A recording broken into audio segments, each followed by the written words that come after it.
Coach will start with an opening statement, and then we'll go to Teresa for the first question. At first, I want to just send our very best to Bo Perbula. I mean, I hated seeing him injured. You know, he's a guy that's been such a playmaker for them, and you know, outside of defending him was so much fun to watch on film, and so we just hope for the best in prognosis and a speedy recovery, and hate to see him down. I thought Matt Zollers came in and did a great job in you know, stepping into a tough situation, and that's a credit to Eli. I mean, that's a really good Missouri team. You know, defensively they played very well, and they made it really challenging on us, and that was an ugly win, and yet it was a win, and we're not going to complain about that. We're going to celebrate it, because if you're going to be a great team, you gotta find ways to win games like that. You know, we lost time of possession. We were outgained. I think if you know, we actually had a higher yards per play average. So there's some numbers there that go in our favor, but I think the biggest deal was they were 1 for 3 in the red zone, and so this was a defense that in the second half stepped up when we needed to. Battled every blade of grass, even there on the last drive where we downed the ball somehow, some way before the ball crossed the plane. And just a credit to our defensive and guys, their staff, and the resilience there to find a way to stand tall and win a game. I think offensively, obviously, we struggled to find rhythm. We had the longest gain of the year, MK's run. You know, that was triggered by excellent blocking on the perimeter by our receivers. Both Tristan and Junior had big blocks there, and that's a huge moment. But obviously the play of the day was CJ's turnover. So you fight for every blade of grass. You force them into a fourth down stop, a field goal that hits the upright. Obviously they scored the touchdown on the fourth down conversion, which credit to them. But the numbers today go against us, except the scoreboard, and you got to look at the opportunistic turnover there, where we were able to score a touchdown to finish as an offense. So really proud of our team, and I think again, to win a game like that against a really good opponent on a day that was really meaningful to us too. I mean, this was a cool day for Vanderbilt football, and you know, we've earned the right to celebrate it. Obviously, we'll turn the page and get focused on Texas tomorrow, but tonight we celebrate. Teresa?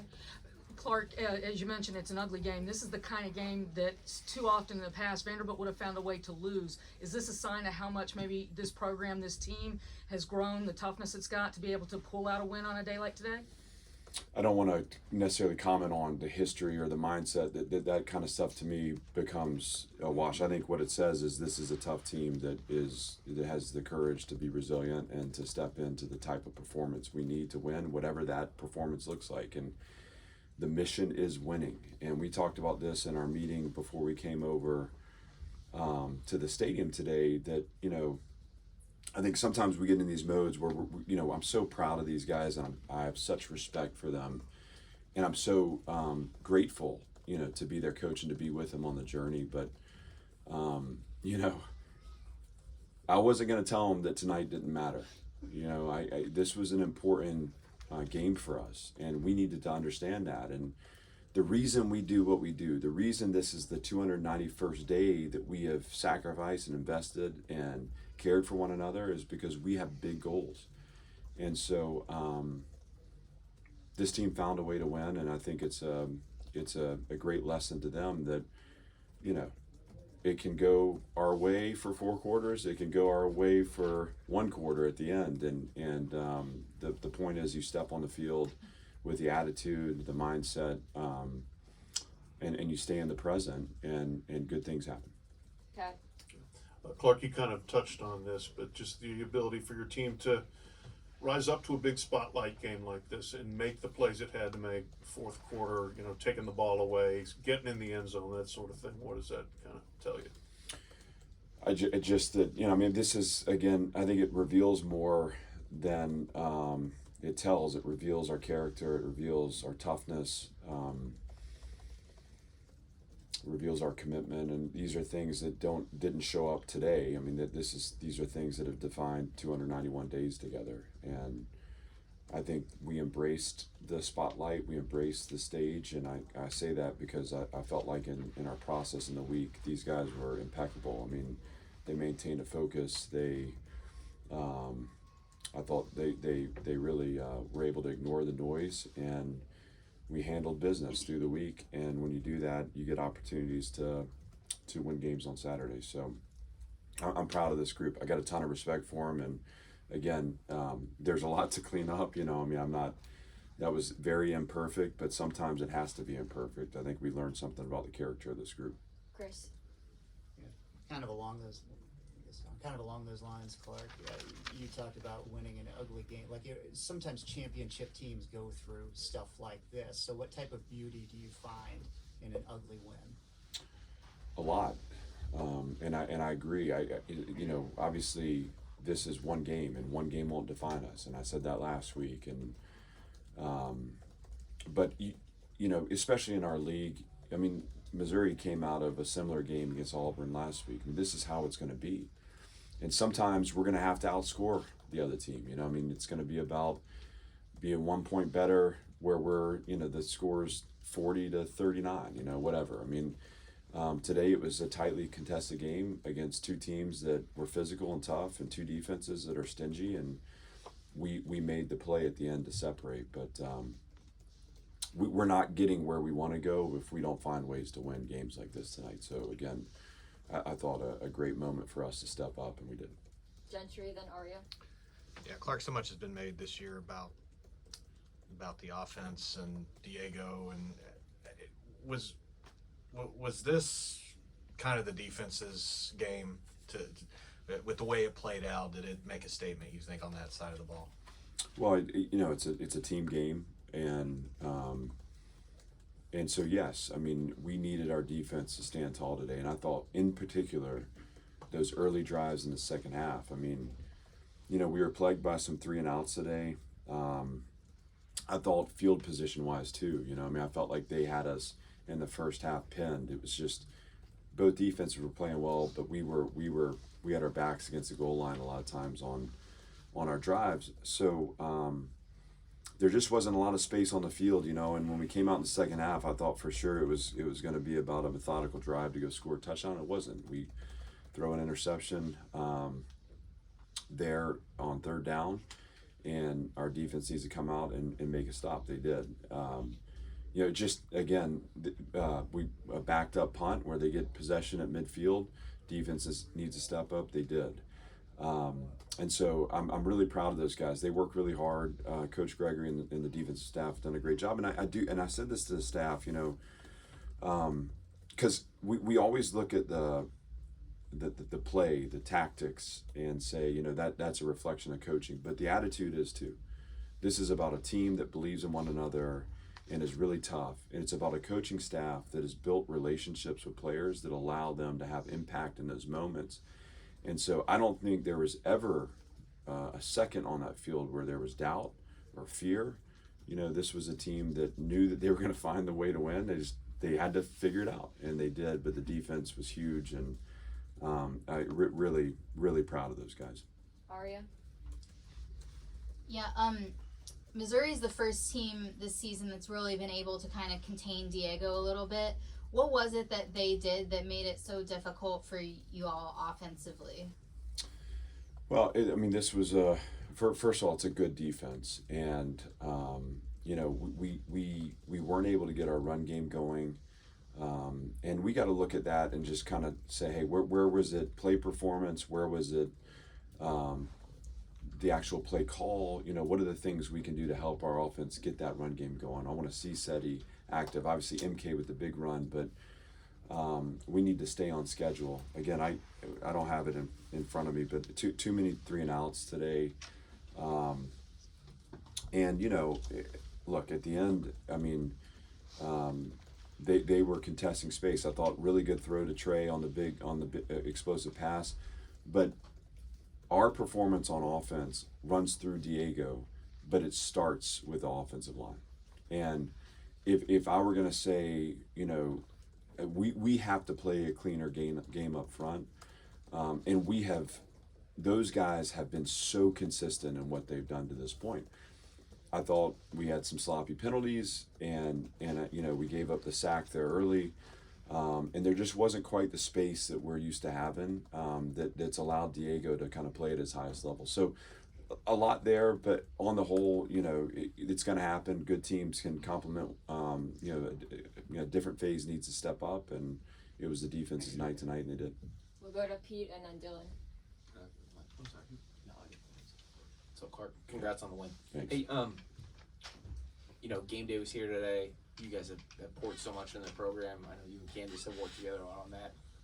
You also had a lot of big time recruits here today, and I'm aware you can't talk about them, but to get to the point that you guys are at where you get a sold out stadium, game day's here, and then when you walk out of there, you're probably going to go talk to one of the top high school players in the country. What's that say about what you built, but also about where this whole thing is going?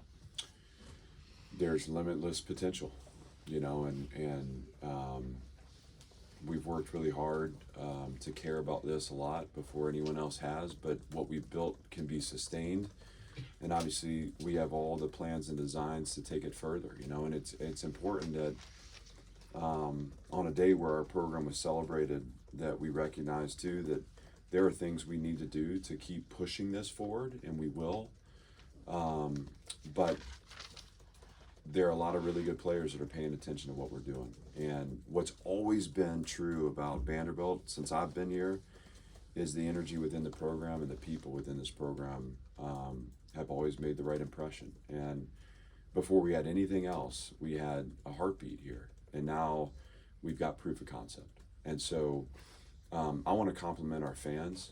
I want to compliment the students. Obviously, I was able to go over to the game day set, and what an incredible celebration of Vanderbilt University. I understand we made the field goal, that's awesome. I just felt like they brought it. It was a great crowd over there. So much fun to see this community rally around the football program. The Star Walk today was as good as I've ever been a part of. There was energy on that. It was amazing. The feeling of support. And then the crowd was great too. And that crowd made a difference in the game. So all good things, but certainly opportunities for us to continue to elevate with respect to how we recruit, how we retain, and to keep putting a competitive product on the field. Dylan. Yeah, Coach, it seems like, you touched on this a little, but the past few weeks specifically, your defense has really been good at either, forcing field goals, or maybe it would have been touchdowns, or really getting those stops in the red zone like you did today. What is it specifically about this defensive identity that allows them to perform that way with their backs against the wall there? I think it is identity, it's DNA, it's, we talk about fighting for every blade of grass on the field, and that's something we train, that's something we preach, that's something our kids believe in. And it shows up in how they play. And, defensive football is about response. I mean, and especially when you talk about red zone performance, a lot of times you don't like the way the ball's gotten down there. But we've put a lot of effort into training the psychology and kind of flipping it in our minds to say, we're going to actually trap teams down there. And when the space eliminates for them, we're going to take it as our advantage. And so these guys are incredible with respect to their spirit, their belief, and their buy-in to this philosophy. Now, I'll tell you that we still haven't played a complete game as a defense. And so I loved the resilience. I loved the big play by CJ. I think that we could have had a cleaner finish to this game, but, we finished. And I think also there's a better performance for us out in front of us. So we have to keep looking for that. But really proud of the guys. And I think to your point, it reveals their character, it reveals their toughness. It's something we spend a lot of time on, but they never let go of the rope. We'll go third row in the back and then to Joey. Ralph Russo from The Athletic. Good to see you, Clark. Good. You had a lot of guys play great games, so I don't want to give Diego too much credit. But in a game where the offense is struggling, and even he's not having his best game, what is the value? What value does he bring in helping you through those struggles? Well, I actually said this to him in the locker room after we broke, because it's the same thing I told the coaching staff. You know, we want it to be clean and perfect, and we want it to be, you know, we want it to look impeccable. As a coach, you're just looking for the perfect plays and the perfect calls and the perfect rhythm and all that, the perfect throws. And yet, when it's not perfect and you find a way to win, there's so much to be said about the character, culture, environment of our team, their belief and buy-in, and the relationships, right? It's a reflection of leadership. And so that's a credit to our position coaches. The same goes for Diego. You know, he's one of the, you know, leaders on our team as a captain, but obviously, you know, he holds so much weight in that locker room and has such impact on our competitive mindset. And so I think our players have learned a lot from watching him. It's just that eternal belief. You know, it's just every time the ball snap, it's our opportunity to change whatever momentum's out there. And even when he's not, you know, at his best, he has impacted this program to the point where he's still impacting winning. And so I give him a ton of credit for that, because in a night like tonight, that is important. Last question, Joey. MK Young has said previously that during a lot of your biggest wins last year, he was cleaning toilets at his local church. Just how significant, as someone who's invested in him, is seeing him have a moment like he had tonight, and how much of an impact did that run have on the game as a whole? Well, you do all the digging and get all the dirt. I'm so proud of him. And, you know, I mean, shoot,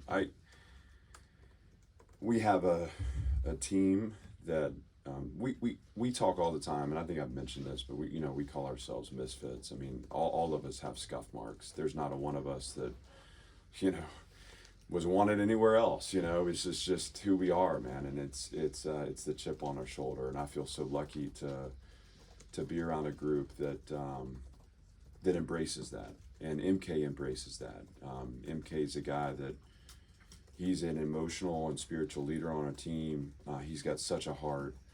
And to see him have these moments, and to your point too, he had the year where he was out and he was having to do the dirty work to get himself back, you know. What a great story. And it couldn't happen to a better person. So really, really grateful to have him here. He's an easy guy to believe in. And, you know, shoot, I'll tell you, my C3, my 13-year-old, was playing 7th grade football this fall, and we're in training camp, and, you know, shoot, I hope my son has more speed than I do. If he got his genes from his mom, he may, but he doesn't know yet that we're built like fullbacks, you know, so he wants to be the tailback, and that's all good. And after a training camp practice, you know, those are grinding days. I asked MK if he would mind taking him through some drills, you know, because I want to be dad. I don't want to be coach to my kids. I think it's really important. But they look to these guys in the locker room like they're their heroes. They look up to them. And MK, I think he said, say less, or I forget how he phrased it, but he had such energy and sat out on that field and did drills with my son. And he didn't have to do that.